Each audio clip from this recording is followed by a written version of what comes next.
بڑے غور سے ان کی باتیں سنیں، بڑے بڑے ادارے کے ذمہ دار بھی ہیں، اللہ قبول۔ السلام علیکم ورحمۃ اللہ وبرکاتہ۔ بسم اللہ الرحمن الرحیم، نحمدہ ونصلی علی رسولہ الکریم، اما بعد۔ حقیقت یہی ہے کہ میں اتنے دور سے آگے پیچھے کے سفر کے درمیان میں جامعہ سے قلبی تعلق کی بنیاد پر بھاگتے بھاگتے آیا ہوں، اور اس کار عظیم میں اپنے آپ کو حصہ دار بنانے کے لیے اور آپ کی اس حاضری کے روحانی منظر کو اور ان حفاظ اکرام، علماء اکرام، مفتیان اکرام اور ہماری حافظات بچیوں کے اعزاز کے اس منظر کو دیکھنے کے لیے آیا ہوں۔ مبارکبادی ہے ان حفاظ اکرام، علماء اکرام اور مفتیان اکرام اور حافظات اور مومنات بچیوں کی خدمت میں، اور ان کے والدین اور ان کے اساتذہ اور ان کے معلمین اور معلمات اور ان کے مدرسے کے ذمہ داران اور ان کی زمانے طالب علمی کی تکمیل اور اس منظر اور مرحلے تک پہنچنے کے دوران دامے درمے سخنے تعاون کرنے والے سب قابل مبارکباد ہیں۔ اور یہ منظر جو آپ نے دیکھا ہے یہ ایک جھلکی ہے محشر کے میدان میں، جس وقت اللہ تعالیٰ ان حفاظ اکرام، علماء اکرام اور مفتیان اکرام کا اعزاز کریں گے۔ یہ وارثین انبیاء ہیں، نائبین رسول صلی اللہ علیہ وسلم ہیں، مہمانان رسول ہیں۔ ان کے لیے مچھلیاں اور چونٹیاں دعا کرتی ہیں، ان کے لیے فرشتے پر بچھاتے ہیں۔ مجھے یاد پڑتا ہے میرے شیخ حضرت فقیہ الامت مفتی محمود حسن صاحب گنگوہی علیہ الرحمہ نے ایک مرتبہ ان کے دوست اور رفیق درس حکیم الامت حضرت شاہ اشرف علی تھانوی رحمۃ اللہ علیہ کے خلیفہ اجل ابھی 2 دن پہلے میں جلال آباد میں ان کے مزار پر بھی حاضر ہوا تھا۔ حضرت مسیح اللہ خان صاحب رحمہ اللہ کا یہ ملفوظ میرے شیخ نے سنایا کہ مولانا مسیح اللہ خان صاحب رحمہ اللہ فرماتے ہیں کہ میں ایک دن حدیث پاک کے درس کے لیے اپنے حجرے سے نکل کر جا رہا تھا درسگاہ کی طرف میں، تو آنکھوں سے میں نے مشاہدہ کیا کہ فرشتے پر بچھائے ہوئے ہیں اور اس پر یہ طلبہ عزیز آ رہے ہیں، جا رہے ہیں۔ تو فرماتے ہیں کہ میں نے عظمت کی وجہ سے اپنا راستہ بدل لیا تو فرشتوں نے ایک لخت اٹھ کر میرے دوسرے بدلے ہوئے راستے میں اپنے پروں کو بچھا دیا، اور گویا کہ زبان حال سے وہ کہہ رہے تھے آپ کے شاگردوں کا یہی مقام ہے کہ آپ لوگ ہمارے پروں کے اوپر سے چل کر جائیں۔ تو یہ بہرحال جو آج آپ نے دیکھا ہے یہ کوئی معمولی منظر نہیں ہے۔ ہم اہل مدارس اس ابتدائی وقت کو بھول نہیں سکتے جب یہ ہمارے طلبہ عزیز مدرسے میں آتے ہیں 10 سال کی عمر میں۔ ان کی ماں، ان کی امی جان اپنے گود سے اپنے لاڈلے کو چھڑا کر مدرسے میں بھیجتی ہے، اور ان کا باپ ان کے سرپرست لا کر مدرسے میں روتے ہوئے آنسوؤں کے ساتھ داخل کر کے چلے جاتے ہیں، اور یہ بچوں کو ازار بند باندھنا نہیں آتا، اور ہم ہی ان کو کھلاتے پلاتے ہیں اور پھر آگے پڑھاتے ہیں، بناتے ہیں، اور 10 سال کے طویل عرصے کے بعد یہ طلبہ یہاں تک پہنچتے ہیں۔ اور ان کے پیچھے وہ منظر ہم بھول نہیں سکتے کہ یہ بچے روزانہ یومیہ ان کے عصر کے بعد سے مغرب تک کے درمیان کی چھٹی کے منتظر رہتے ہیں تاکہ آزادانہ کھیل لیں، کچھ کھا لیں، پی لیں، اور جمعے کے دن کی تعطیل کے انتظار میں رہتے ہیں کہ جمعے کا دن آئے گا تو ہم اپنی ضروریات کو پوری کر لیں گے، اور ابو جان آئیں گے اور امی جان میرے لیے کچھ کھانے پینے کی چیزیں بھیجیں گی۔ تو ایک بچہ گیٹ کے پاس بار بار اپنے ابو جان کی آمد کا منتظر اچھلتا کودتا ہے۔ اتنے میں اس کے ابو جان 2 ویلر میں آتے ہیں اور امی جان کی دی ہوئی اس کے کھانے پینے کی چیزیں اور اس دن کا کھانا لا کر اس کو کھلاتے ہیں۔ بچہ سینے سے چمٹ جاتا ہے اور ابو جان اس کو پیار کرتے ہیں، اور جاتے ہوئے ہفتے بھر کے لیے جیب کا خرچ 50-100 روپے دے کر جاتے ہیں، اور اسی وقت بعینی ہی ایک بچہ کونے میں کھڑے ہو کر زار و قطار آنسوؤں کے ساتھ اسی منظر کو دیکھتا رہتا ہے کہ اے کاش میری بھی ماں ہوتی، اے کاش میرا بھی باپ ہوتا اور مجھے بھی اس طرح کے کھانے کی چیزیں میری ماں بھیجتی اور میرے ابو جان آ کر مجھے کھلاتے۔ وہ یتیم و یسیر بچہ بھی اسی مدرسے میں، اسی کے درسگاہ میں اس کے سبق کا ساتھی ہے، لیکن اس کے سر سے اس کے ماں باپ کا سایہ اٹھ چکا ہوتا ہے۔ وہ بھی اسی طرح بڑی قربانیوں کے ساتھ، کون سی ماں ہوگی جو اپنے چھوٹے سے لاڈلے کو اتنی کم عمر میں گھر سے چھڑا کر دور مدرسے میں بھیج دے، اور کون سا بچہ ہے جو اپنے ماں باپ سے چھوٹ کر اتنی دور آ جائے، لیکن اللہ کی طرف سے تکوینی فیصلہ ہوتا ہے، ماں باپ بھیجتے ہیں اور یہ طلبہ آتے ہیں اور اساتذہ ان کو ہیرے جواہرات کی طرح سے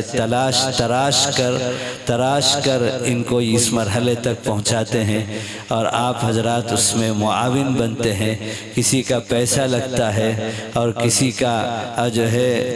کسی کے مشورے لگتے ہیں، کسی کی محنت لگتی ہے، اور یہ طلبہ تیار ہوتے ہیں۔ اللہ کا کرم ہے کہ میرے اور آپ کے اکابر نے دارالعلوم دیوبند سے آغاز کر کے حجت الاسلام حضرت نانوتوی علیہ الرحمہ اور ان کے رفقا نے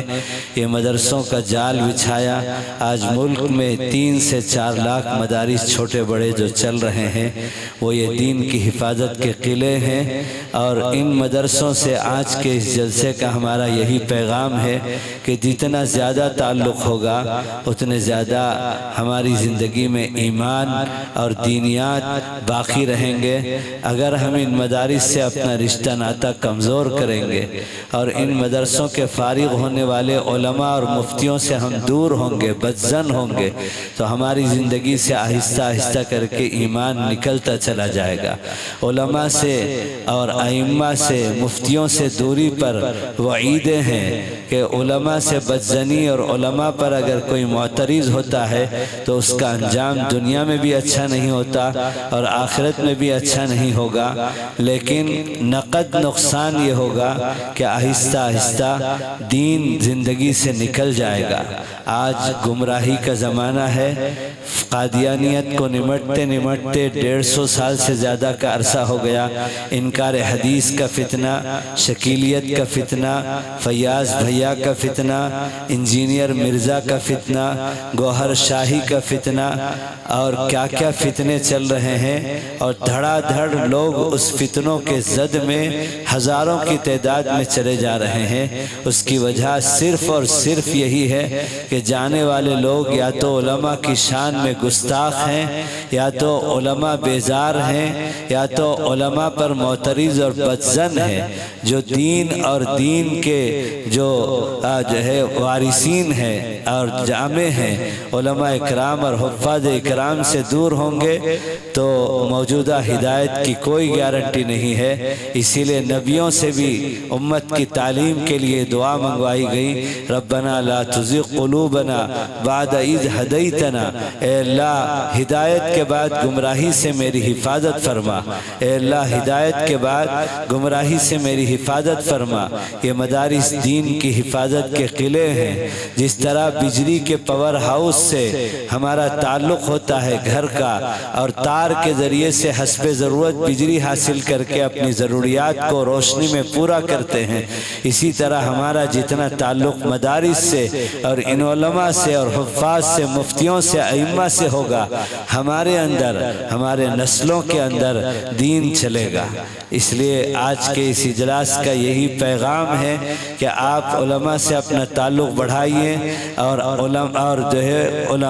حفاظ سے اپنا تعلق بڑھائیے، ائمہ سے اپنا تعلق بڑھائیے، اور اللہ والوں سے اپنا تعلق بڑھائیے۔ مدارس اور اپنے گھر کے درمیان میں ایک آڑ جو ہے اس کو ختم کر کے ہر مدرسے کا تعلق مدرسے سے ہو جائے، اور ہر گھر میں مدرسے کا فیض پہنچ جائے۔ ابھی ہمارے علاقے میں دارالعلوم دیوبند کے محتمم 1 ماہ پہلے تشریف لائے تھے، تو نقشہ کھینچا کہ آج ہمارا دشمن کیا کرنا چاہتا ہے، لیکن حضرت نے فرمایا وہ کیا کرنا چاہتا ہے اس تبصرے میں جانے کی بجائے ہم کو کیا کرنا ہے اس کا مذاکرہ ہو جائے۔ محتمین صاحب نے ایک بہترین تحریک چھیڑی۔ محتمین صاحب نے فرمایا کہ اب تک مدرسوں میں 100 میں کے 1 یا 2 طالب علم مدرسے میں آ کر حافظ قرآن، یہ جو آج آپ نے جن علماء اور حفاظ کے سروں پر پگڑی باندھے ہوئے دیکھا، ماشاءاللہ اس ایک ہی سال کے جلسے میں اتنی بڑی تعداد ہے، لیکن آپ کو یہ معلوم ہونا چاہیے یہ قوم کے 100 میں کے 2% بھی نہیں ہے۔ 98% تو اسکول اور کالج میں جاتے ہیں جہاں ان کے ایمان پر ڈاکہ ڈالا جاتا ہے اور ارتداد کی طرف ہماری نسل جا رہی ہے، اور 50% اگر اسکول اور کالج میں جاتے ہیں اور عصری تعلیم حاصل کرتے ہیں تو مان لیجئے کچھ تو علم حاصل کر رہے ہیں، کچھ تو پڑھ رہے ہیں، اور 48% بچے ابھی بھی گلی کے ننگے گندے نالیوں میں کھیل رہے ہیں، نہ ان کو دینی تعلیم ہے نہ دنیاوی تعلیم ہے، اور 2% بچے ہیں جو مدرسوں میں آ کر حافظ اور عالم ہوتے ہیں۔ لیکن آج کے اس اجلاس سے ہم کو دارالعلوم دیوبند کے محتمین کے اس فکر کو لے کر جانا ہے کہ ہم سب یہ عہد کریں کہ ہمارا ہر بچہ، ہمارے گھر کا ہر بچہ 10ویں سال تک یعنی 15ویں سال کی عمر تک پہنچتے پہنچتے ہر بچہ، چاہے وہ مدرسے میں جا کر حافظ قرآن ہو یا اسکول میں رہتے ہوئے اسکول کی تعلیم کے ساتھ ساتھ میٹریکولیشن اور SSLC اور 10ویں تک وہ حافظ قرآن ہو جائے۔ اب یہ 2% والی بات اس سے کام نہیں چلے گا۔ اب تو ہم کو اس ملک میں تحریک چھڑنی ہے کہ ہمارا کوئی بچہ اب حافظ قرآن سے نہیں رہے گا۔ یہ اور بات ہے کہ ہر بچے کا حافظ قرآن ہونا کوئی ضروری نہیں ہے، اللہ کی طرف سے جس کے لئے فیصلہ ہوگا وہی حافظ قرآن ہوگا، لیکن ہماری یہی کوشش ہوگی کہ ہمارا بچہ 10ویں تک پہنچتے پہنچتے حافظ قرآن ہو جائے، اور 10ویں تک پہنچتے پہنچتے دین کی جو بنیادی تعلیم آگے اسے مومنانہ زندگی گزارنے کے لیے ضروری ہے اس کو حاصل کر لے گا۔ ہم اپنے اسکولوں کو اسی رنگ میں رنگنے کی کوشش کریں گے۔ اب تک مدرسے کے بچوں کو انگریزی پڑھانے کی آوازیں آپ سنتے تھے، لیکن ہم آج کے اس اجلاس سے صوبہ اڑیسہ میں یہ تحریک چلانا چاہتے ہیں اور اس کا آغاز کرانا چاہتے ہیں کہ ہر اسکول کے بچے کو ہم حافظ قرآن بنانا چاہتے ہیں۔ الحمدللہ ہمارے